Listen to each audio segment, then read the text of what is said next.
मेरे प्यारे देशवासियों, नमस्कार। मन की बात में आप सबका स्वागत है। রবিবার সম্প্রচার হয় প্রধানমন্ত্রী নরেন্দ্র মোদীর ১২৭তম মন কি বাত অনুষ্ঠান। कि मन की बात में हम जिन विषयों की चर्चा करते हैं उनसे लोगों को समाज के लिए कुछ अच्छा, कुछ इनोवेटिव करने की प्रेरणा मिलती है। এই উপলক্ষে গুয়াহাটির দীপর বিল এলাকায় বিজেপির ৩০ নম্বর বুথে অনুষ্ঠিত হয় বিশেষ অনুষ্ঠানের দেউস্তাল নবজ্যোতি সংঘের খেলার মাঠে অনুষ্ঠিত ওই সভায় অংশ নেন মুখ্যমন্ত্রী ডক্টর হিমন্ত বিশ্ব শর্মা। জুবিন গার্গের প্রতিকৃতিতে শ্রদ্ধাঞ্জলির মাধ্যমে শুরু হয় অনুষ্ঠান। অসমত আমি মন কি বাত অনুষ্ঠান উপভোগ কৰাৰ ক্ষেত্ৰত দেশৰ ভিতৰতে আমি চতুৰ্থ স্থানত বৰ্তমান আছো আৰু প্ৰত্যেক পোলিং বুথতে এই অনুষ্ঠান উপভোগ কৰা হয়।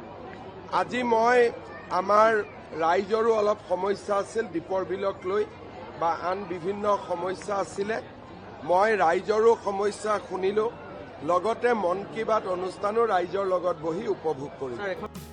আগরতলায় বনমালীপুর বিধানসভার ৪ নম্বর বুথে মন কি বাত সম্প্রচার হয়।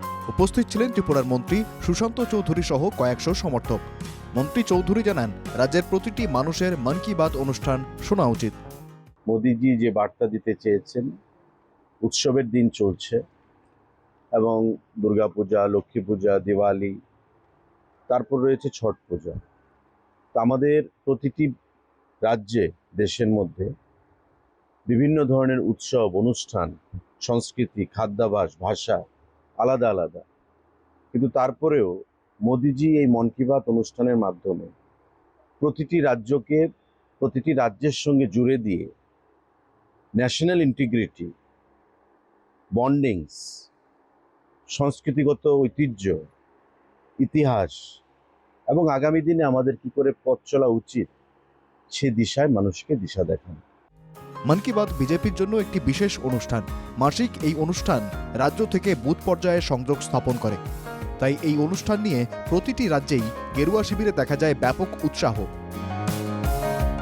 Bureau report, NK TV Bangla.